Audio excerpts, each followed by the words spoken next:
Hello po sa inyong lahat mga kabarya. Nandito na naman po ako sa Pinoy Coin Hunter para atin pong pag-usapan ang tungkol dito sa mga lumang barya or mga Philippine altcoin na ibinebenta ng isang online seller dito. Kaya ayan, marami po siyang mga Philippine altcoin dito na nais po niyang ibenta. Ayan, set, parang mga set po yata ito. Ayan, nakikita natin dito ay mga 50 centimos, ayan, or 50 centimos. Ayan, marami pong itong ayan, maraming piraso po ito. Ayan, Central Bank of the Philippine Security Plant Complex. Yung mga ilan dito ay nag-uumpisa na pong mga lawang. Ayan, nagkukulay brown. Ayan, meron po akong dalawang nakikita rito na halos nagkukulay na po ng ayan, nagkukulay na ng kalawang. Ayan, pero yung iba naman po rito ay maayos pa naman yung kanilang mga kalagayan or kanilang mga kondisyon. Yan, meron pa siyang isang ayan, marami pa siyang mga larawan dito at mga 1 piso coin naman ang mga ito. Mga lumang 1 piso coin. At dito naman sa ibaba ay mga centimos naman po ang mga ito. Yan, ito po yung mga gawa sa mga parang gawa sa mga aluminum. Ayan. Mga centimos coin at saka ayan, medyo may kinakalawang na rin siya rito. Ayan, mukhang hindi po maganda yata yung room temperature kung saan po niya tinatago yung kanyang mga koleksyon dito, mga lumang barya na mga coin collections. Kasi ganito po talaga, maski maganda po talaga yung ating paraan sa pagkakatago sa mga ito, katulad nito may mga magagandang lagayan, may album o maski may container pa yan, pero kung pag mali po yung room temperature, ayan, or kung hindi po talaga meron po kasi talagang mga kwarto or yung mga room na talagang madaling kalawangin yung mga metallic objects na katulad ng mga ito. Kaya ayan, wag po nating ilagay sa mga lugar na medyo talagang madaling mag-moist. Ayan. Kaya ganito po yan ng kinakalawang maski maingat, maski pinag-iingatan po natin or iniingatan po natin ang mga ito. Kaya ayan, meron pa siyang isang larawan dito, mga 2 piso coin naman po ang mga ito. Ayan, 1984, 1983, may 1985 dito at saka 1990. Ayan, ito mga dalawang piso noon, mga lumang 2 piso. Ito po talaga yung sikat na 2 piso. Si Andres Bonifacio po yung yan nakaulit dito. Dito naman sa ibaba ay mga 2 piso na rin ito. Pero yung yung hugis nito ay bilog na. Yan, yung kakaiba po kasi rito sa lumang 2 piso na ito ay yung kanyang hugis. Yan, kakaiba. At yan po yung nagugustuhan ng mga kolektor kung bakit mas pinipili nila yung 2 piso na lumang barya na ganito na kolektahin kumpara sa bilog. Yan. Kasi mas maganda kasi yung hugis nito. Yan po yung mga 2 piso na ayan, mga lumang barya niya rito. At ito naman ay mga ayan 25 yan, sa tingin ko mga 25 centimos ang mga ito. Yan, meron mga 10 centimos. Yan, 10 centimos dito. Ayan, mga 10 centimos na rin dito yung mga aluminum. Ayan. Ayan, tsaka yung mga luma, yung mga 1 centimos po ang mga ito at saka 5 centimos.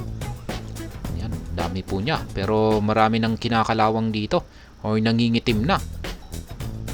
Ayan, sa tingin ko ay tinago po niya ito sa lugar na isang ayan, yung hindi magandang taguan para sa mga ganitong koleksyon. Ayan, nagmo-moist po siguro yung kanyang lugar kung saan niya tinago ito. Kaya sayang. Kaya malamang ay ito po yung isang dahilan kung bakit niya binebenta ang mga ito. Ayan, para at least mapunta po sa talagang kolektor, kasi binebenta po niya ito, ang gusto niyang bumili dito ay yung talagang kolektor. Ayan, kasi at least kung bibilihin ito ng talagang kolektor ay baka makakagawa siya ng paraan para ayusin yung mga kalagayan ng mga ito or ma-prevent ang mga ito. Ayan, meron pa siya rito, ayan, mga 1 piso coin, halo-halo at saka 2 piso coin. Ayan, basta 1 piso coin ay si Dr. Jose Rizal po yung ulo na o yung mukha na nakaupo dyan. Ayan, yung iba't ibang klase ng 1 piso coin natin. Tsaka dito naman ay ayan, may 2 piso po siya. Ayan, 50 sentimos ulit. At saka dito ay ayan, 50 sentimos. Ayan, ang ganda pa ng kanyang malagayan dito. Ayan, unless na kinolekta po niya na ganito na talaga yung makalagayan ng kanyang mga barya rito. Ayan, sa kanya linagay dito. Ayan, mas marami pa rito. Ayan, ito yung mga centimos coin ang mga ito. Ayan, dami po niya rito. Ito yung bulaklak. Ayan, 5 centimos yata ito. Ito yung Melchora Aquino. Ayan, marami na rin nangongolekta nito kasi yung kanyang napakaganda yung kanyang hugis. Parang bulaklak. Kaya marami pong naghahanap niyan. Ayan, halos nangingitim na lahat.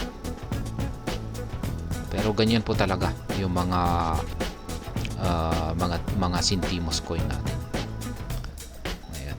Pero may maayos po ito. May paraan po yan. Ayan, pero kailangan po na ayan, yun nga, yung magaling na kolektor ang siyang may hahawak dito. At ayan, marami pa siya dito. Ayan, ito yung mga mostly yung mga aluminum. Ayan, gawa sa aluminum na material. Ayan na rin. Ayan, ang dami. Kaya ngayon ay magkano kaya niya binibenta ang lahat ng mga ito? Kasi nais niyang ibenta ang lahat ng kanyang mga koleksyon na ito. Yan, sa isang seryosong kolektor. Yan po yung gusto niyang mangyari rito. At wag naman sana sa mga buy and seller. Kasi yung pag buy and seller ay syempre wala silang pakialam dito kundi ibebenta lamang nila ito para sa mas mataas na halaga para pagkakitaan. Pero yung gusto ni online seller dito ay sana hanggat maaari ay yung bumili rito ay yung talagang seryosong kolektor. Kaya yan, atin pong alamin kung magkano yung kanyang bentahan sa mga ito. Ayan. Kung dito po ay kanyang ibinebenta sa halagang 5,000 pesos. At sa tingin ko lahat po yata sa halagang 5,000 pesos ay makukuha po natin lahat ng kanyang mga barya rito. Just a part of a collection of old Philippine coins would be better appreciated by serious coin collectors when they eventually place them on a coin album. Kaya yan na nga, gaya ng sinabi ko kanina, ay mas maganda, hanggat maaari, mas maganda kung ang bibili sa mga ito ay mga seryosong coin collector, mga Philippine old coin collectors. Kaya ayan, muli po nating pagmasdan. Ito po ay si online seller ay kanya po itong ibinebenta lahat ng kanyang mga Philippine old coins na ito. Yan, sa halagang 5,000 pesos. Yan, sa halagang 5,000 pesos ay makukuha po natin lahat ng mga ito. Kaya muli po nating pagmasdan.